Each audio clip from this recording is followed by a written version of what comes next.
Allez, il va nous falloir 1 kg de pommes de terre déjà cuites. Vous les mettez dans l'eau et vous laissez cuire environ 25 minutes. Ouh, ça commence bien. Ensuite, il va nous falloir 500 g de blanc de poulet que j'ai coupé en petits cubes, 3 belles poignées d'olive verte, 20 centilitres de coulis de tomates, 2 poignées de persil plat, une cuillère à soupe de moutarde et une cuillère à soupe d'harissa, un oignon, il va nous falloir un poivron rouge, une grosse tomate que j'ai coupée en petits cubes, un citron, 4 cuillères à soupe d'huile d'olive environ, 180 g de fromage râpé et 5 petits carrés de fromage à tartiner. Allez, j'ai mis la poêle à chauffer, je verse l'huile. Alors, huile d'olive, les amis, de préférence.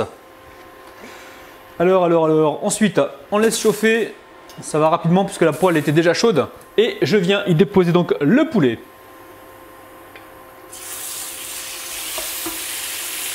Alors évidemment, dans cette recette, il va vous falloir du sel et du poivre. Ça reste toujours selon vos goûts, les amis.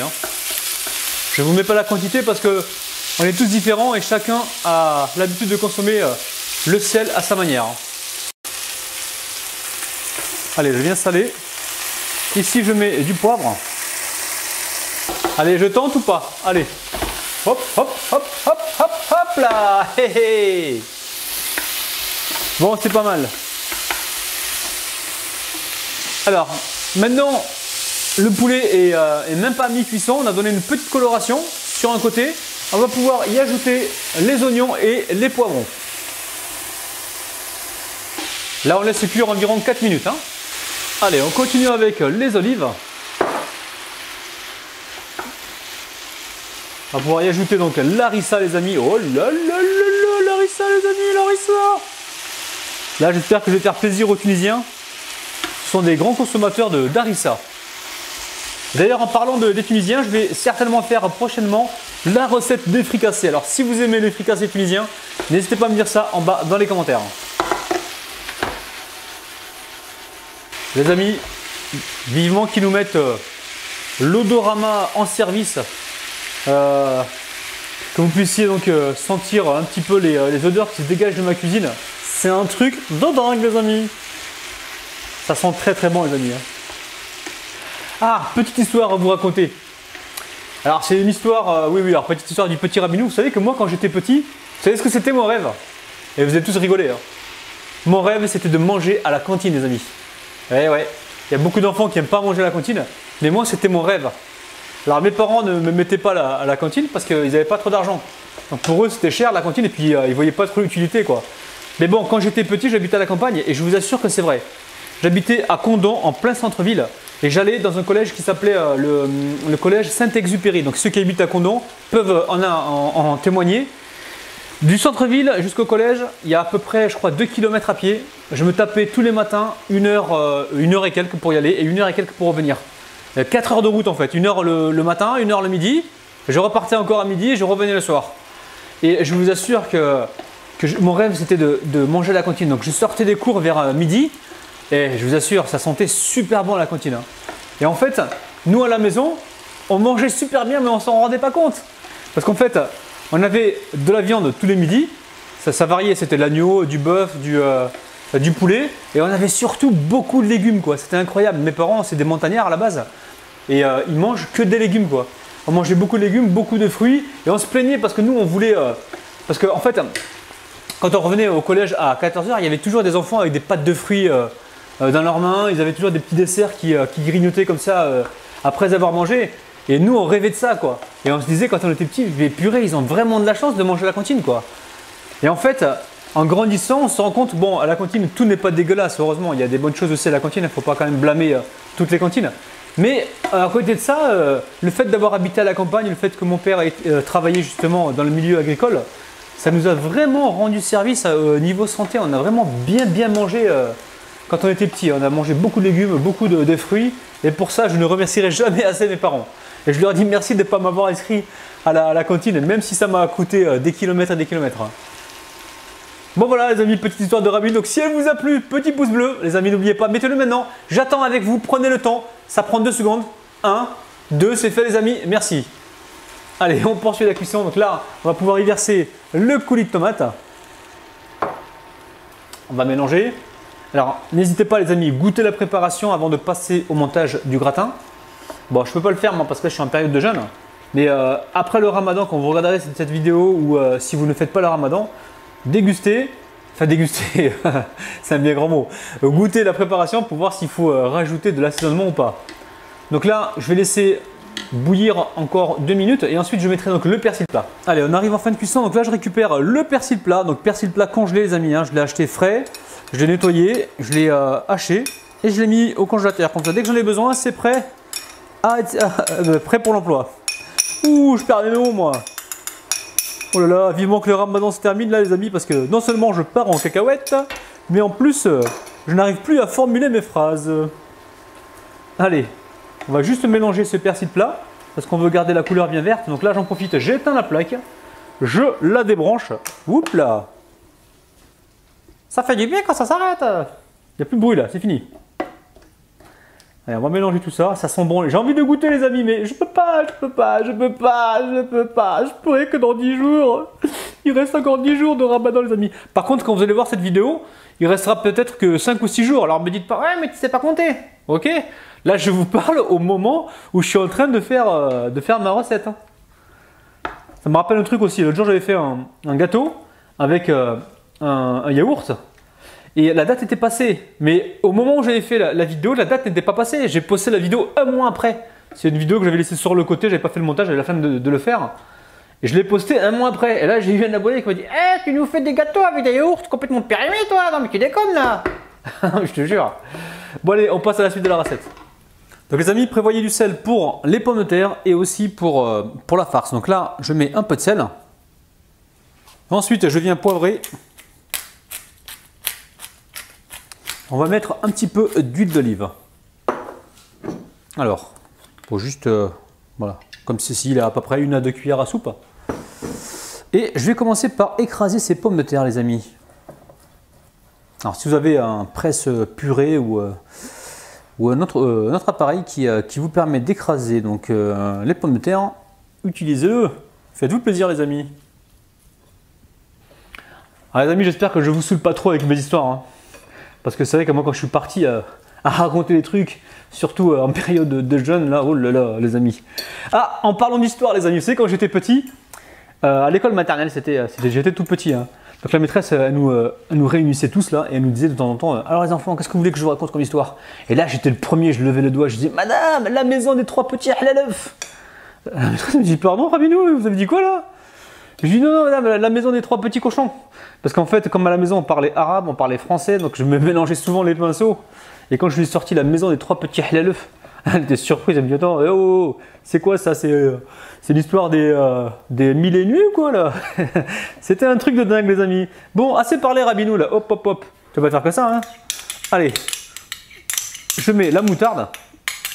Et la petite surprise dans cette purée aujourd'hui, c'est le citron les amis. Et là, je sais qu'il y en a qui vont me dire eh mais dans une purée on met du lait, on met pas de citron. Mais il est complètement starbé le chef là. Tu vas voir mon gars, tu vas goûter ça, tu vas faire des sauts. Tu vas te cogner la tête au plafond, tu vas voir. Tellement c'est délicieux. Alors mélange comme il faut, on essaye du moins. Et là, je vais venir avec le citron, presser ça donc sur la purée. Oh là là, les amis, oh là là. Je confirme, je me mets à votre place. Vous devez vous dire, il est complètement starbé ce gars, il est tarbouche, oh là là. Je suis en train de voir, je prends pas de médicaments en ce moment, non, non, même pas. Pas de médicaments, rien du tout, mais oh là. Les neurones, là, c'est le festival, c'est le feu d'artifice, je vous jure. Oi, oi, oi. Ah, bon, presse tout le jus. Hein. Si vous avez un presse-agrumes, prenez-le, les amis. Hein. Je suis en train de m'embêter, moi. Allez, je viens presser tout ça dedans.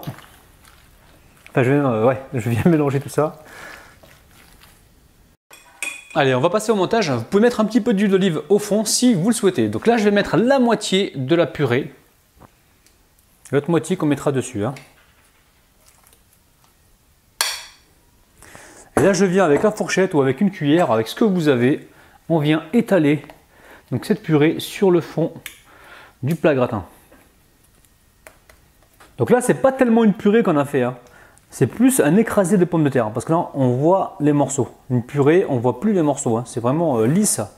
Donc là, on voit encore un petit peu les morceaux, mais c'est très bien. C'est un petit peu ce qu'on voulait aussi. On veut retrouver de la texture dans cette recette.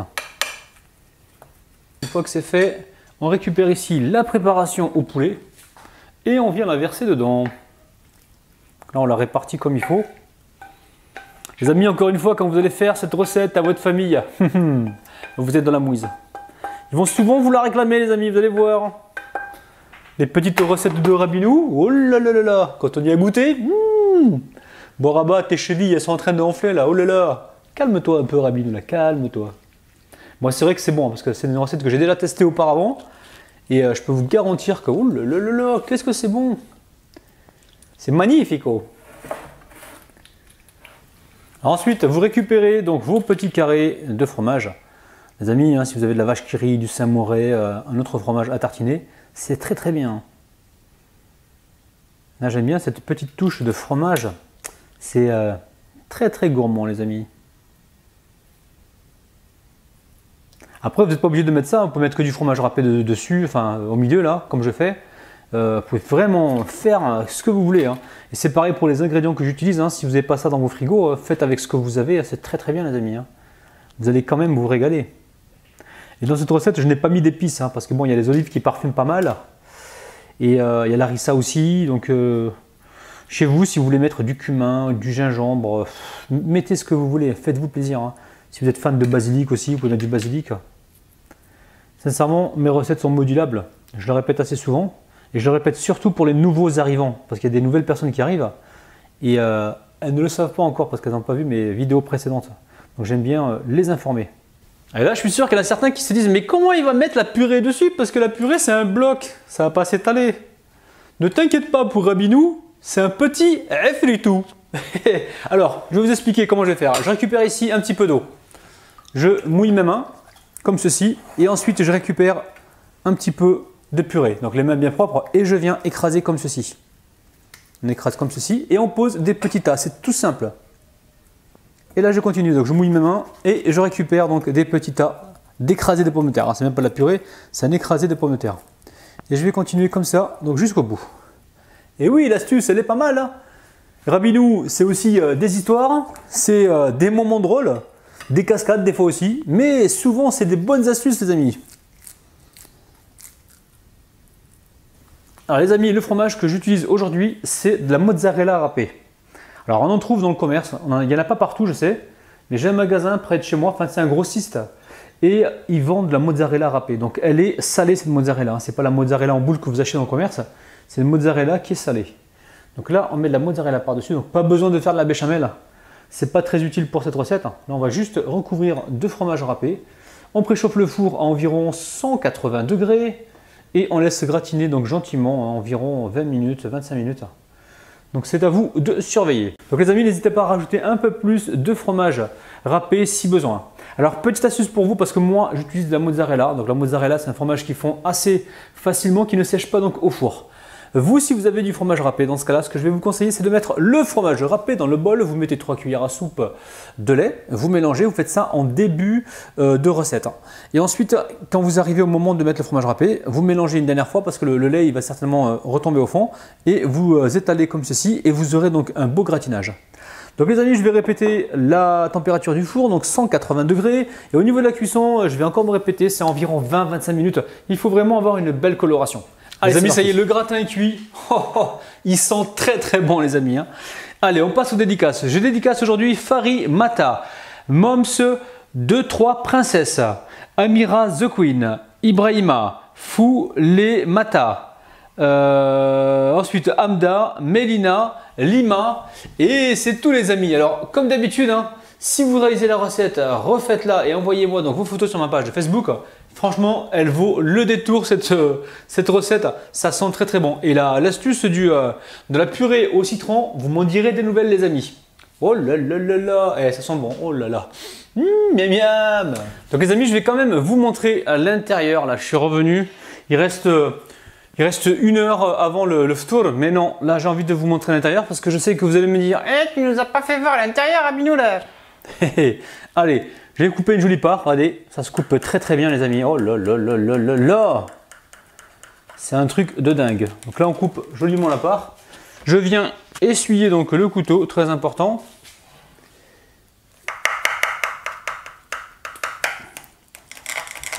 Et ensuite, on va faire le contour. Donc le contour comme ceci pour être sûr que le morceau se décolle facilement. Allez. Où est-ce que j'ai fait? Voilà, ici. Allez, bismillah. Hop là! Regardez-moi ça les amis, c'est un truc de dingue. C'est super beau.